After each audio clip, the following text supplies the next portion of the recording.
How's it going, everybody? It's your boy David, and today I'm going to show you a quick and easy way to make some barbed wire for your tabletop. Depending on the style you go for, these can be great for everything from sci-fi to historical gaming. So let's get to it. The first thing that you're going to need is some basic pipe cleaners and a lighter. We're going to melt the fuzz off of the pipe cleaners to give us a nifty textured wire to work with. A couple disclaimers: don't breathe this, work in a well-ventilated area, take proper safety precautions, and don't use glitter pipe cleaners, you will burn your house to the ground. After melting, take your defuzzed wire and wrap it around something like a marker to get the shape. I went with the classic Sharpie because it gives the size I'm looking to work with. If you want to use this technique to make smaller barbed wire to top, say, a fence or a barricade, try doing this around a pencil or a paintbrush for an even tighter coil.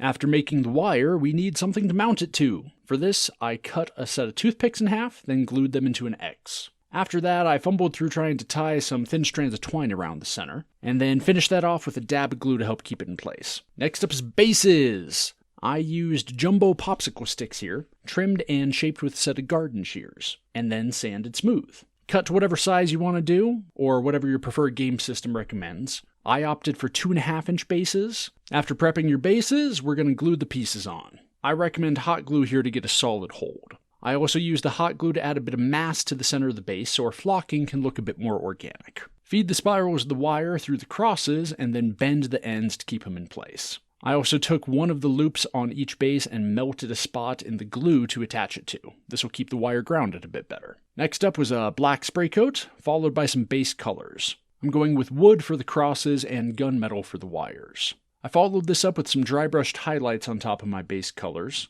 And if you've got details like the ties on the wooden crosses, this is a good time to do that as well. Then hit everything up with a dark wash, and it's on to basing. I hit the edges of my base with black real quickly, but left the rest of it as is. All the messy dry brush strokes from earlier are going to get covered up here. Many folks use watered down PVA glue for basing, which is a perfectly viable option. I generally roll a bit differently and use cheap runny dollar store super glue. My flocking of choice is a mix of recycled black tea leaves and coffee grounds. At this point, decide if you want to do any final color adjustments. I decided to hit up the tops of the wire with one last, even brighter dry brush. Just hitting the tops like this really made them stand out from a distance more. My finishing touch of choice is to spice up the flocking a little bit. Literally. I gently dust my finished pieces with a cinnamon, cayenne, and chili powder mix. The end result is a nice, almost Martian desert feel. Just make sure to seal the piece well to keep the stuff on there. And now it's time for a bonus round.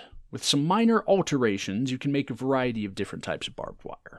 As an example, here's the changes I made for these chaos-styled sci-fi versions. Instead of toothpicks, the mounts for the wire were these plastic cocktail sticks. These are from the dollar store, and they look appropriately spiky and menacing for this project. Same general idea, cut them to size, feed the wire coils into place, glue them to the base. To further differentiate this from the normal barbed wire, I did a metallic red on the braces. I also went for a more dirty metallic brown for the wire, highlighted up to a copper on top. These few changes give something that fits visually quite well, but is obviously distinct from the normal barbed wire.